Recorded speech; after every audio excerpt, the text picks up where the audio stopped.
Hi friends, ಇವತ್ತು ಅವರೆಕಾಳು ಮಿಕ್ಸ್ಚರ್ನ ಹೇಗೆ ಮಾಡೋದು ಅಂತ ತೋರಿಸ್ತಾ ಇದ್ದೀನಿ. ಅವರೆಕಾಳು ಸೀಸನ್ ಬಂತು ಅಂದರೆ ಸಾಕು, ಅವರೆಕಾಳಲ್ಲಿ ತುಂಬ ವೆರೈಟೀಸ್ ಮಾಡ್ತಾರೆ. ಅವರೆಕಾಳು ಉಪ್ಪಿಟ್ಟು, ಅವರೆಕಾಳು ರೊಟ್ಟಿ, ಅವರೆಕಾಳು ಚಕ್ಲಿ, ಅವರೆಕಾಳು ಬಾತು, ಈ ಥರ ತುಂಬ ವೆರೈಟೀಸ್ ಮಾಡ್ತಾರೆ. ಅದರಲ್ಲಿ ನಾವಿಲ್ಲಿ ಎಣ್ಣೆಕಾಳನ್ನ ಹೇಗೆ ಮಾಡೋದು ಅಂತ ತೋರಿಸ್ತಾ ಇದ್ದೀನಿ. ಅವರೆಕಾಳನ್ನ ಫಸ್ಟು ಅವರೆಕಾಯಿ ಸಿಪ್ಪೆ ಬಿಡಿಸ್ಕೋಬೇಕು. ಅವರೆಕಾಯಿ ಸಿಪ್ಪೆ ಬಿಡಿಸಿ ಅದನ್ನು ನೆನೆಸಿ ಕಾಳನ್ನೆಲ್ಲ ಚಿಲುಕಿಸಿ ಮಾಡ್ಕೋಬೇಕು. ಒಬ್ಬರೇ ಬಿಡಿಸ್ತಾ ಇದ್ದರೆ ಬೋರ್ ಆದಂಗೆ ಅನಿಸುತ್ತೆ. ಒಂದು ಟಿ ವಿ ನೋಡ್ತಾ ಎಲ್ಲರೂ ಜೊತೇಲಿ ಸೇರಿ ಬಿಡಿಸಿದ್ರೆ ಬೇಗನೆ ಆಗುತ್ತೆ. ಈಗ ಅವರೆಕಾಯಿ ಬಿಡಿಸ್ಕೊಂಡಾಗಿದೆ. ಇದನ್ನು ಒಂದು ಅರ್ಧ ಗಂಟೆಯಿಂದ 1 ಗಂಟೆ ನೆನೆಸಿದ್ರೆ ಆಮೇಲೆ ಸಿಪ್ಪೆ ಬಿಡಿಸೋಕ್ಕೆ ತುಂಬ ಚೆನ್ನಾಗಿ ಆಗುತ್ತೆ.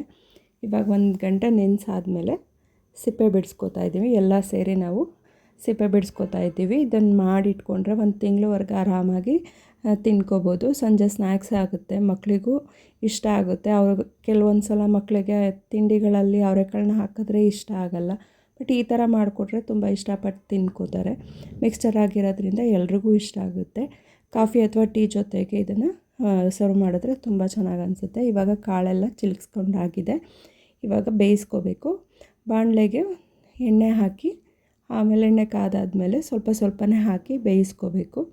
ನಾನಿಲ್ಲಿ ಅವರೆಕಾಳು ಮಿಕ್ಸ್ಚರ್ ಮಾಡೋದಕ್ಕೆ 2.5 3 kg ಅವರೆಕಾಯಿ ತೊಗೊಂಡಿದ್ದೆ. ಅದನ್ನು ಬಿಡಿಸಿ ಸಿಪ್ಪೆ ಬಿಡಿಸಿ ಮತ್ತು ಚಿಲುಕಿಸಿ ಎಲ್ಲ ಮಾಡಿದ್ರೆ 1.5 kg ಅಷ್ಟು ಅವರೆಕಾಳು ಸಿಗುತ್ತೆ. ಇವಾಗ ಎಣ್ಣೆ ಚೆನ್ನಾಗಿ ಕಾದಿದೆ, ಬೇಯಕ್ಕೆ ಹಾಕ್ತಾಯಿದ್ದೀನಿ. ಸ್ಪೂನಲ್ಲೇ ಹಾಕಿ ಕೈಯಲ್ಲಿ ಹಾಕುವಾಗ ಎಣ್ಣೆ ಹಾರುತ್ತೆ, ಕೈಗೆಲ್ಲ ಹಾರಿದ್ರೆ ಬೊಬ್ಬೆ ಬಂದುಬಿಡುತ್ತೆ. ಅದಕ್ಕೇ ಸ್ಪೂನಲ್ಲೇ ಹಾಕಿ ನಾವು ಯಾವ ಸ್ಪೂನಲ್ಲಿ ಎತ್ತುತ್ತೀವಿ ಅದೇ ಇದರಲ್ಲಿ ಹಾಕಿ ಈಗ ಒಂದು ಸಲ ಹಾಕಿದ್ಮೇಲೆ ಈ ರೀತಿ ಕೈ ಆಡಿಸ್ಬಿಟ್ಟು ಆಮೇಲೆ ಒಂದು 5 ನಿಮಿಷ ಬೇಯಕ್ಕೆ ಬಿಡಬೇಕು. ಮೀಡಿಯಮ್ ಫ್ಲೇಮಲ್ಲಿ ಇಟ್ಟು ಬೇಯಿಸ್ಕೊಳ್ಳಿ. ಕಾಳೆಲ್ಲ ಚೆನ್ನಾಗಿ ಬೆಂದಾದಮೇಲೆ ಎಣ್ಣೆಯಲ್ಲಿ ತೇಲ್ತಾ ಬರುತ್ತೆ. ಈಗ ತೋರಿಸ್ತಾ ಇದ್ದೀನಲ್ಲ ನೋಡಿ, ಎಣ್ಣೆಯಲ್ಲಿ ತೇಲ್ತಾ ಇದೆ. ಆವಾಗ ಬೇಗ ಎತ್ತಿ ಒಂದು ಪಾತ್ರೆಗೆ ಹಾಕ್ಕೋಬೇಕು. ಅಂದರೆ ತೂತು ಬೋಸಿಗೆ ಹಾಕ್ಕೊಂಡ್ರೆ ಎಣ್ಣೆ ಎಲ್ಲ ಸೋರ್ಕೊಳ್ಳುತ್ತೆ. ಅದಕ್ಕೆ ಬೇಗ ಹಾಕ್ಕೊಳ್ಳಿ ಅಂತ ಹೇಳಿದ್ದು. ಮತ್ತು ಇದೇ ರೀತಿ ಒಂದು 2-3 ಸಲ ರಿಪೀಟ್ ಮಾಡಿ ಹಾಕ್ಕೋಬೇಕು. ಹಾಕ್ಕೊಂಡು ಚೆನ್ನಾಗಿ ಬೇಯಿಸ್ಕೋಬೇಕು. ಈಗ ನೋಡಿ ಆಗಿದೆ. ಈಗ ಹಿಂಗೆ ಎತ್ತಿ ಇದು ಮಾಡಿದಾಗ ಸೌಂಡ್ ಬರುತ್ತೆ ಅದು ಪಾತ್ರೆಗೆ. ಆ ರೀತಿ ಬೆಂದಾದಾಗ ಹಾಕ್ಕೋಬೇಕು. ಈಗ ನೋಡಿರಿ ಎಷ್ಟು ಕ್ರಿಸ್ಪಿಯಾಗಿ ಚೆನ್ನಾಗಿ ಬೆಂದಿದೆ. ಅವರೆಕಾಳು ಬೇಯಿಸ್ಕೊಂಡಾದ್ಮೇಲೆ ಇದಕ್ಕೆ ನಾನು 150 ಗ್ರಾಮಷ್ಟು ಕಡಲೆ ಬೀಜ ಹಾಕಿ ಬೇಯಿಸ್ಕೊತಾ ಇದ್ದೀನಿ. ಈ ರೀತಿ ಒಂದು ಪಾತ್ರೆ ಇದ್ದರೆ ಹಾಕ್ಕೊಂಡು ಬೇಯಿಸ್ಕೊಳ್ಳಿಲ್ಲ ಅಂದರೆ ಬಾಣಲಿಲೇ ಡೈರೆಕ್ಟ್ ಹಾಕಿ ಬೇಯಿಸ್ಕೊಂಡು ಆಮೇಲೆ ಎತ್ಕೋಬೇಕು. ಮೀಡಿಯಮ್ ಫ್ಲೇಮಲ್ಲಿ ಇಟ್ಟು ಬೇಯಿಸ್ಕೊಳ್ಳಿ. ಲೋ ಫ್ಲೇಮಲ್ಲಾದ್ರೂ ಚೆನ್ನಾಗಾಗಲ್ಲ, ಲೇಟ್ ಆಗುತ್ತೆ. ಮೀಡಿಯಮ್ ಫ್ಲೇಮಲ್ಲಿ ಇಟ್ಟು ಬೇಯಿಸ್ಕೊಂಡ್ರೆ ಬೇಗ ಆಗುತ್ತೆ. ಇವಾಗ ಆಲ್ಮೋಸ್ಟ್ ಆಗ್ತಾ ಬಂದಿದೆ. ಇದನ್ನು ಕಡಲೆ ಬೀಜ ಎತ್ತಿ ಹಾಕ್ಕೋತಾ ಇದ್ದೀನಿ. ಇದಾದಮೇಲೆ ಸ್ವಲ್ಪ ಒಂದು 50ರಿಂದ 100 ಗ್ರಾಮಷ್ಟು ಹುರಿಗಡಲೆ ಹಾಕ್ಕೋತಾ ಇದ್ದೀನಿ.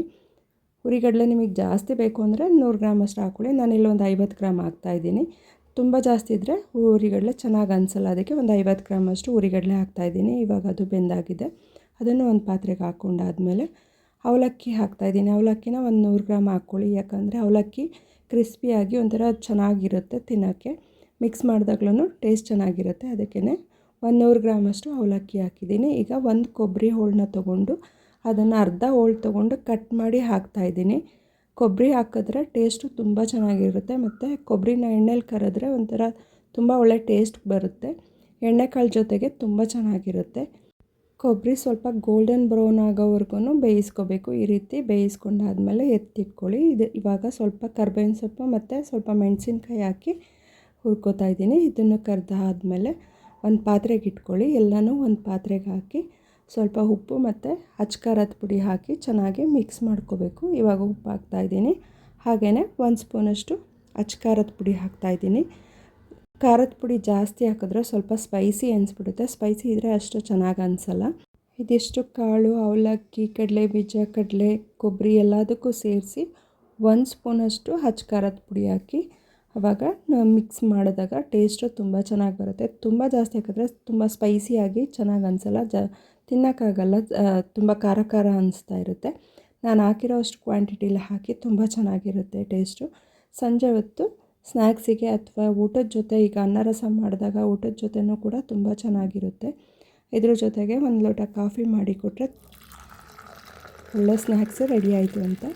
ಈ ಥರ ಒಂದು ಸಲ ಟ್ರೈ ಮಾಡಿ ನೋಡಿ. ಎಣ್ಣೆಕಾಳನ್ನ ತುಂಬ ಇಷ್ಟಪಟ್ಟು ಮಾಡ್ಕೋತೀರ ಮತ್ತು ಸ್ಟೋರ್ ಮಾಡಿ ಕೂಡ ಇಟ್ಕೋಬೋದು. ಅದಕ್ಕೆ ಅವರೆಕಾಳು ಸೀಸನ್ ಮುಗಿಯೋದ್ರೊಳಗೆ ಈ ರೀತಿ ಮಾಡಿಟ್ಕೊಳ್ಳಿ. ಹಾಗೆ ಯಾರೆಲ್ಲ ಸಬ್ಸ್ಕ್ರೈಬ್ ಆಗದೆ ವೀಡಿಯೋಸ್ ನೋಡ್ತಿದ್ದೀರಾ ಪ್ಲೀಸ್ ಸಬ್ಸ್ಕ್ರೈಬ್ ಆಗಿ ಲೈಕ್ ಮಾಡಿ ಶೇರ್ ಮಾಡಿ ಥ್ಯಾಂಕ್ ಯು.